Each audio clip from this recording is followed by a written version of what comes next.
Your need for control stems from your lack of self-trust.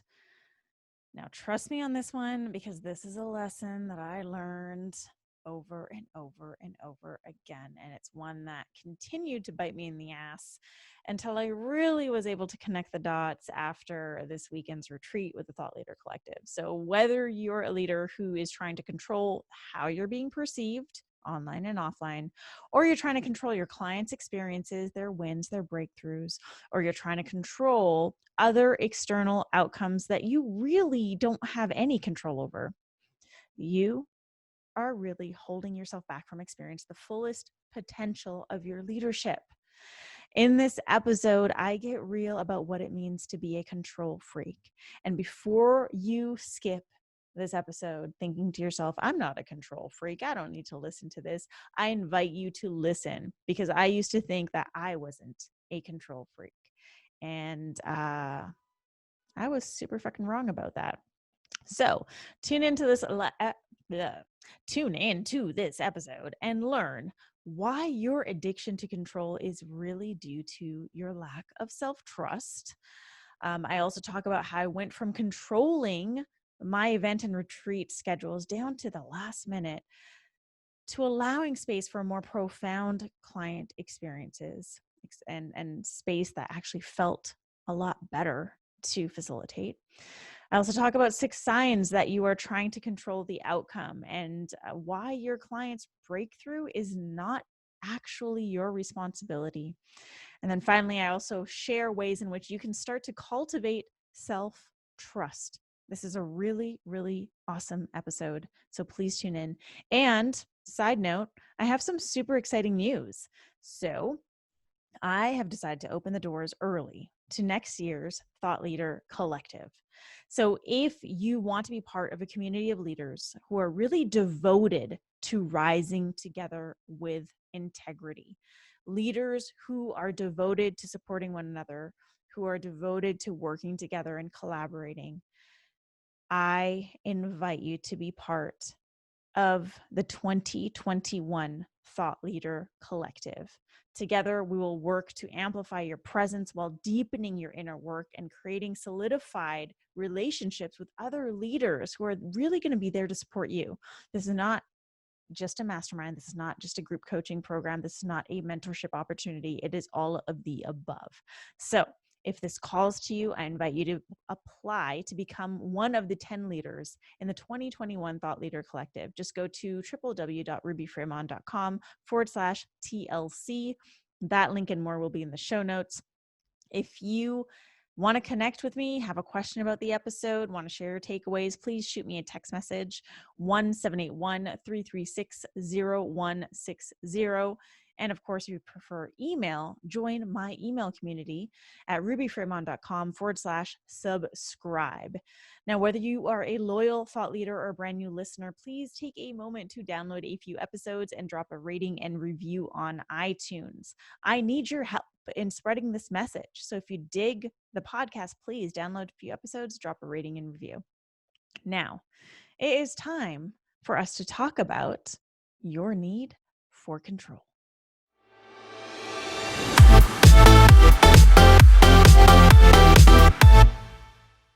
Hey, thought leaders. So at the time of recording this episode, I am just coming out of our first retreat, my retreat that I held for the Thought Leader Collective, the 2020 Collective.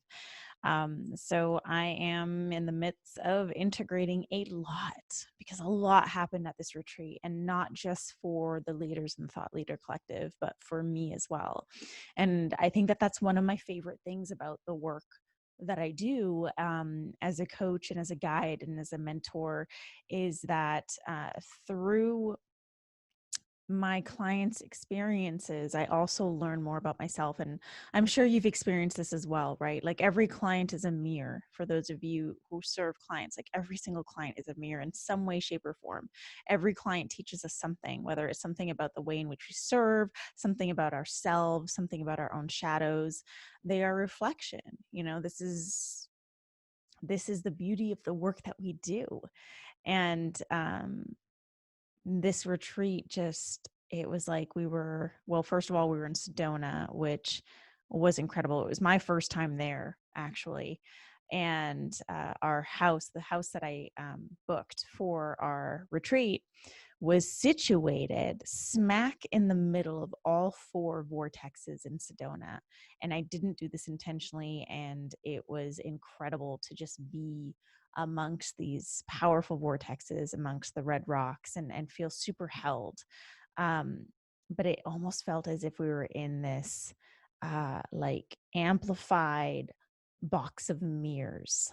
I think that's the best way that I can describe it, where all of the leaders were acting as mirrors for each other, and all of them were acting, my clients were acting as mirrors for me. And so with every share that was shared, with every tear that was shed, with everything that took place in one person's experience, it was somehow reflected in another person's. And I got to witness all of that. And through witnessing all of that, I also experienced how it was being reflected in me. And that's where I want to start things off, because a big thing that came up for me was the idea of control. And I've talked about this in a previous episode about Peru, which I will link in the show notes because the number of the episode is escaping me at this moment. But it was an episode where I talked about one of my biggest lessons from my plant medicine dieta in Peru, and that was the lesson of self-trust. Because in reality, what I know to be true is that the opposite of control is trust. It's not surrender, it's trust. Because in order to surrender, we need to trust ourselves. And this is why I think that so many people have an issue with surrendering. And maybe that's you. I know I've struggled with it. Like, people tell you in the spiritual world, they're like, just surrender to the outcome, surrender to the experience, surrender to this. And it's like, how the fuck am I supposed to surrender if I don't trust myself? But that's the piece that we don't see. We don't see that we don't trust ourselves. And we live, quite frankly, in a society that has trained us to not trust ourselves, right? We've been trained to listen to the authorities, whether it's the authorities in our family situations, like our parents, whether it's the authorities at school, like the teachers, the principals, or the authorities in society, politics. We are taught to listen to the authorities, to trust the authorities. We are taught to trust the medical system. We are taught to trust all the fucking systems that have been put into place. And through that, we start to lose connection with ourselves. We start to lose that connection with our intuition, with our inner guidance systems, with our animal primal instincts. And we still have that ability within us. We still have our intuition. You still are equipped with your primal instincts.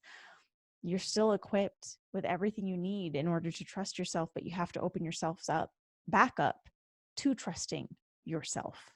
You know what I mean? Like, this isn't the example I like to give all the time, because it's so ridiculous and also so true, is the baby learning how to walk.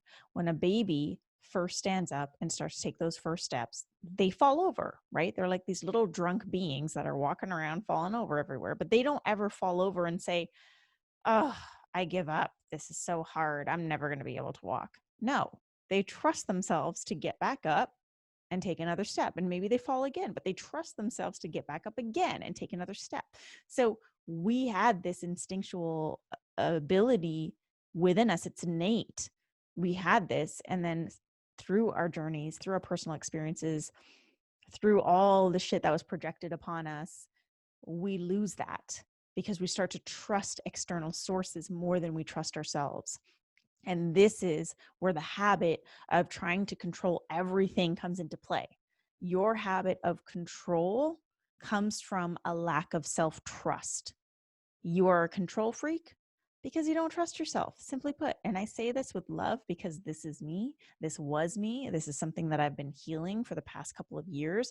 And it was something that I didn't really see. If anything, I think I denied seeing it because I didn't want to be a quote unquote control freak. But now I can say it with pride. I was a control freak. And when you are constantly trying to control the outcomes, this takes you away from the actual experience. It takes you away from the flow. It takes you away from being in the process. It takes you away from being in the present moment because you're obsessing over trying to control things to be a certain way, to deliver a certain outcome, to deliver a certain result. And that is killing your ability to lead effectively. If you're a coach, it's killing your ability to coach people. If you're a mentor, it's killing your ability to guide people. It's killing your gifts. So I want to circle this back to the Thought Leader Collective retreat that I just hosted, because something amazing happened. Yes, I've been working on my self-trust for a couple years now. Yes, I've been aware of my, let's call it my desire or obsession, sure, of making things look and feel a certain way. At the beginning of this awareness, I didn't see how my desire to perfect or to make things look and feel a certain way were actually me trying to control the situation, quite frankly. You know, we serve it to ourselves in such a way where it doesn't sound like it's a bad thing. You know, if we say to ourselves, I'm trying to control the situation, that sounds awful, right? Who wants to be a fucking control freak? But we say it to ourselves in these polite, nice ways, trying to bypass the fact that we are actually trying to control everything. So we say things like, I just want to get this right, or I want to ensure that my client achieves what they want to achieve, or I want to ensure that my event attendees have the best experience. And so you talk to yourself in these ways and almost force feed this process or this this way to the people that you're trying to serve. So for me at this retreat, what happened was I was able to finally connect all the dots and see how all these ways in which I've been trying to perfect or get things right or deliver something exceptional is really just my attempt to control the situation. So, for example, I first started hosting retreats in 2017. My first retreat was in 2017, and all my retreats have been amazing and incredible and fucking epic, and I've loved every single one of them. And let's just say I've gotten a heck of a lot better at hosting and facilitating these retreats. So my first retreat in 2017, I created a schedule, or in the event world, we call it syntaxes. So I created the syntax, and it was like hour to hour, what we're doing, what the topic is, what content's being delivered, when we're taking our breaks, when we're having lunch and dinner and breakfast and all the things, when we're doing our activities. Like it was legitimately from 6 a.m. to like 9 p.m. completely scheduled to like 15-minute blocks. And at that retreat, what I didn't see and what I see now is how I allowed my own insecurity to stand in the way of flow, of allowing. So the insecurity was that if I don't deliver if my clients don't have breakthroughs at this retreat, then this is not going to be a good retreat, which means that I am not a good coach. You know, and maybe you can relate to that type of a train of thought. But I think we've all been there. So I was attaching my worthiness to my clients' breakthroughs that they would potentially experience at this retreat. Now, I'm not saying my clients didn't have breakthroughs. They sure as hell did. And the whole situation felt super rigid. Like when you have, for example, a schedule that is so tight, um, and that you want to stick to because you think that this schedule is going to give you these exceptional results, it's going to make your clients love you, then you aren't going to allow for flow. So, if, for example, a client is on the cusp of something huge, but you got to cut it off because you have to move on to the next topic because it's 6:15 and that's what the schedule says. So that was my first retreat experience. After that, um, retreat, I felt pretty burnt out because when you're trying to control something, you have to imagine like having a really tight grip on something. That takes a lot of energy to grip tightly onto something. Um, and so I was gripping so tightly onto these expectations that I placed upon myself that by the end of the retreat, I felt super burnt out. Now, the next few retreats, I practiced letting go of the schedule more and more. I didn't get there overnight, but the next retreat, I definitely let go of the schedule and had a little more playtime incorporated. But even then, I scheduled the playtime like from this time to this time, it's playtime. But I did allow for more flow, meaning, if things went over, that's okay. If we didn't fit it as much into an hour block, then that was okay. Like I was giving myself permission to be okay with it and be more in the moment.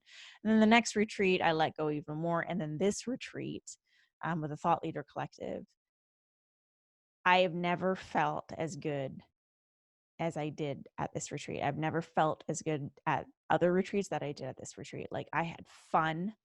I played. I don't think I've laughed that hard in a long time. I also cried. I hugged a lot. And during these weird COVID times, hugging is fucking amazing. We ate good food. We just enjoyed each other's company. We connected on such a deep level. And there was so much space for really potent transformations to take place and potent shifts. Space that if I had continued with my habit of trying to control time and control the schedule, these things wouldn't have happened. They would not have experienced what they experienced. And I would not have experienced what I experienced. I probably wouldn't have been able to connect these dots. Um, and so, in letting go of my grip on trying to control the outcome, my clients ended up having an even better outcome than I think they could have ever had with me trying to control the situation. The same thing happened with my event series, Amplified Soul Live. So I held this event 3 times. It was an annual 3-day event hosted in Los Angeles. And I started this event in 2017, and I ran it again in 2018 and 2019 being the last event.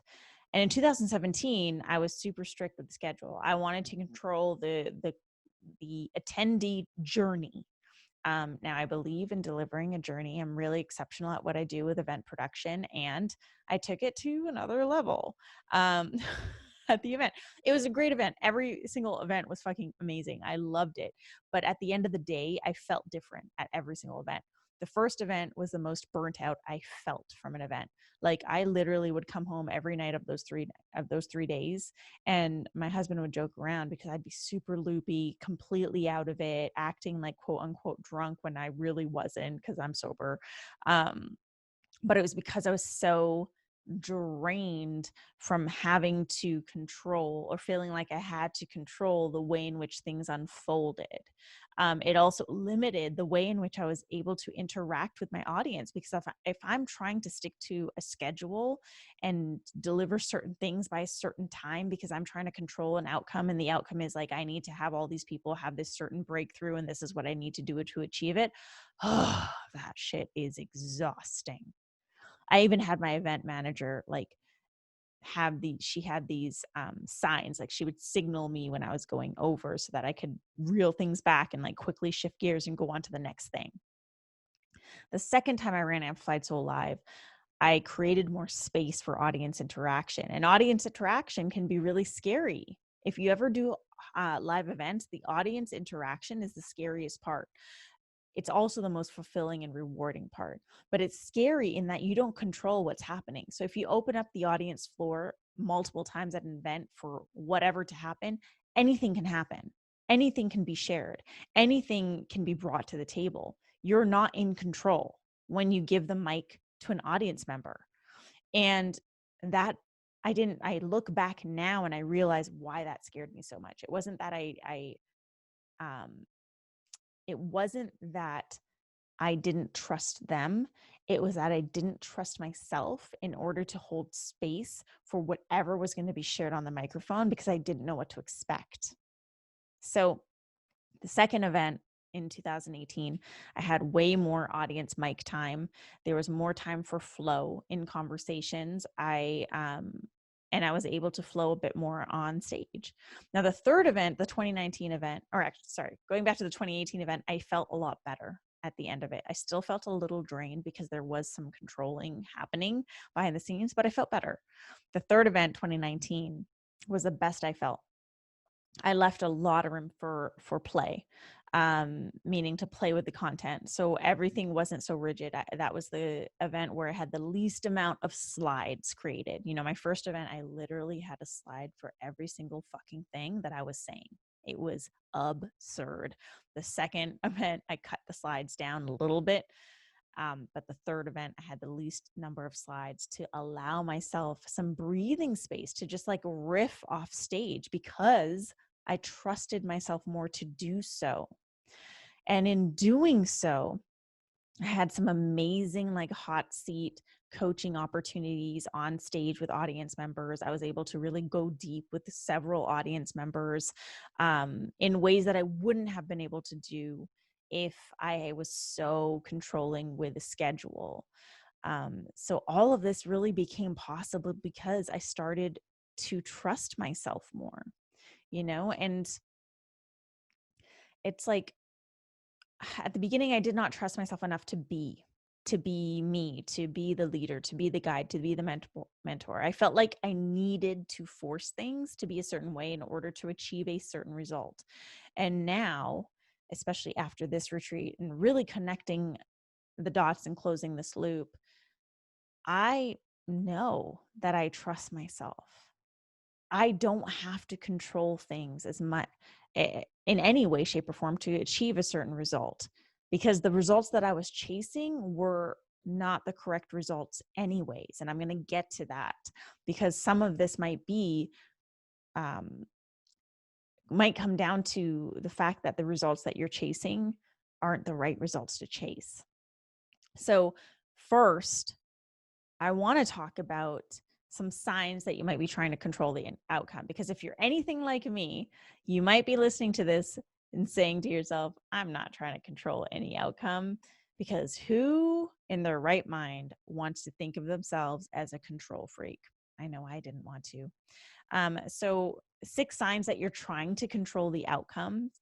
One is being super rigid in your ways. Like if it's like my way or the highway, or things have to be a certain way, that is a sign that you are trying to control the outcome.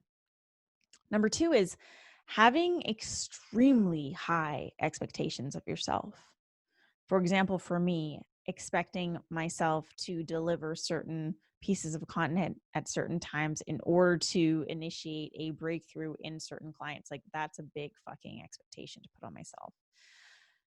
Number 3 is forcing or pushing things to happen versus allowing.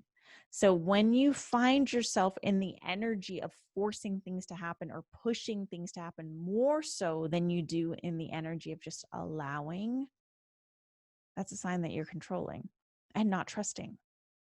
Number 4 is being attached to a specific outcome that you essentially have no control over. For example, your clients' breakthroughs.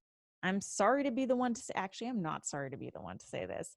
Let me tell you straight up, you are not responsible for your clients' breakthroughs. I'm going to get to that in a second.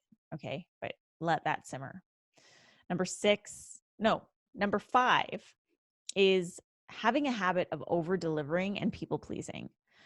Look, I'm all for over delivering. I think it's great to do once in a while, and also with balance and also with boundaries.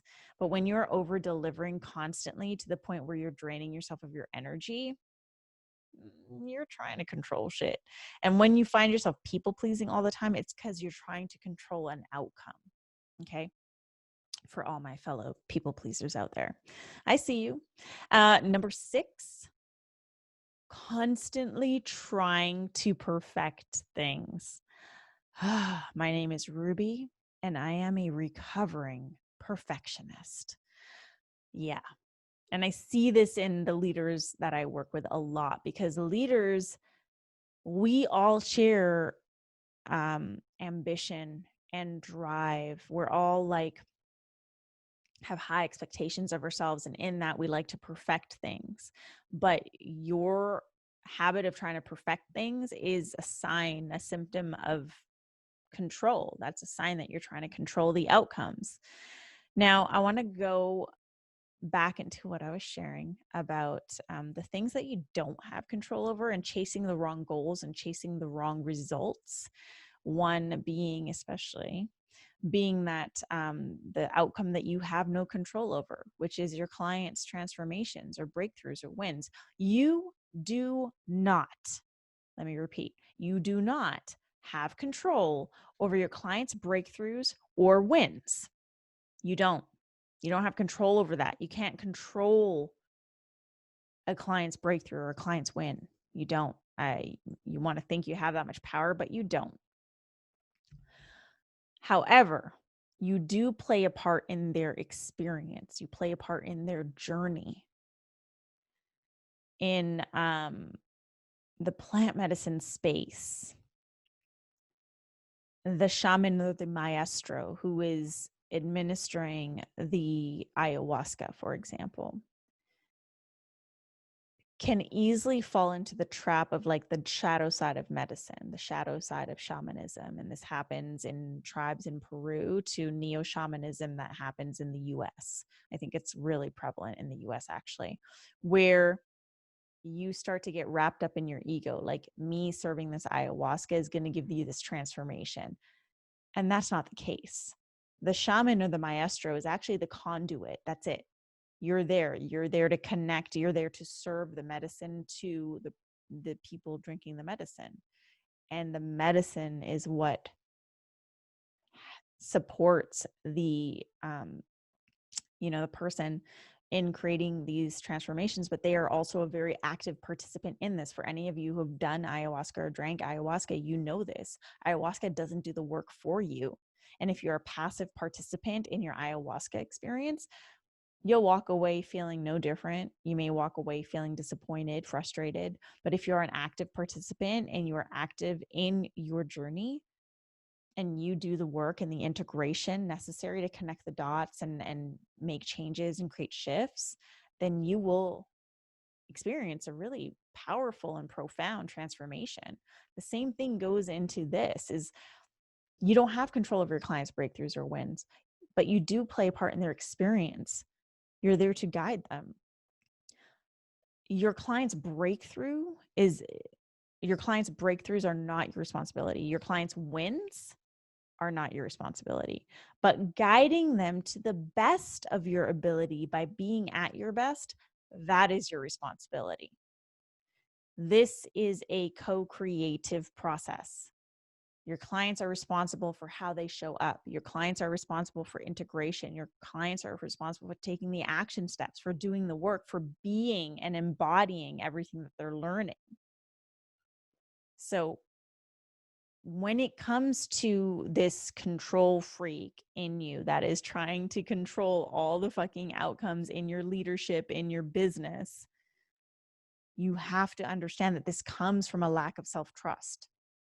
You're not trusting yourself enough to just show up and hold space for your audience, for your clients, to create their own breakthroughs and create their own fucking wins, right?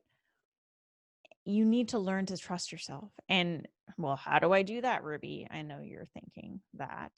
And there's so much, I'm going to share the podcast episode because I think you should go back to the one where I talk about Peru, because that's really essential to what I'm talking about. And I couldn't talk about this so much more, but I strongly believe in all of my being that your journey to cultivating self-trust is one that only you can go on. And there are similarities in journeys that I've seen in clients. For example, one of my leaders in Thought Leader Collective had a beautiful experience this weekend where she did finally learn how to trust herself and embody that self-trust.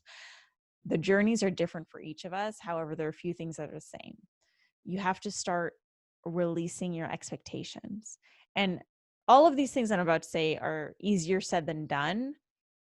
They're simple, yet they're hard to implement, but they're not impossible. So releasing your expectations is like releasing the expectation of a specific outcome. And an example of that is by saying, having the desired outcome of, or the expected outcome of your client having this massive breakthrough versus I'm just going to show up at my best and do my best to guide this client. It's a very different energy.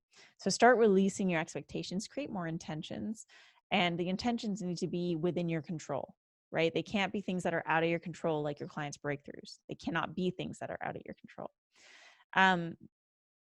To allow more and to push less. So if you find yourself in the energy of forcing, of pushing all the time, step back. See what it feels like to just allow. And it's going to be uncomfortable at first, and start with the little things. Like maybe it's going to be creating more space in your schedule. Maybe it's going to be creating more space in conversations. Whatever it is, like create space to allow. The next thing is to own the fact that your only responsibility is to guide your audience and your clients to the best of your ability by being your best. That's it. Which brings it back to you focusing on who you be, like I always say. And then with all of this, your self-trust will begin to build. You'll start to cultivate more self-trust as you do this. But your habit of trying to control everything, that really stems from this lack of self-trust. And so your job right now is to focus on cultivating that self-trust. Okay, so release your expectations, allow more, push less, own your responsibility to show up at the best of your ability and by being your best. And you'll notice the self-trust starting to build. So for my fellow control freaks, whether you realized it before you listened to this episode, or you just realized right now that you're a control freak, I really, truly hope that this episode serves you and serves you powerfully. Thank you so much for joining me for another episode of Today's Thought Leader, where I'm challenging you to activate the leader within. Now, I have some big news.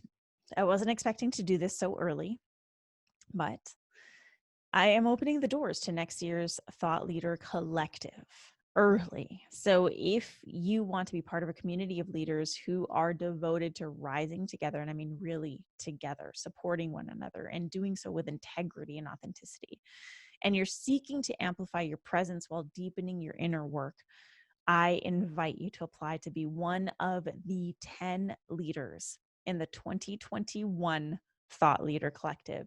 Just head to rubyfremon.com/TLC, and that link and more will be in the show notes.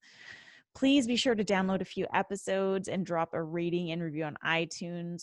I need your support. It's you, my loyal listeners, who support me in getting this message out to more leaders. So please, please, please take a moment to download a few episodes and drop a rating and review on iTunes.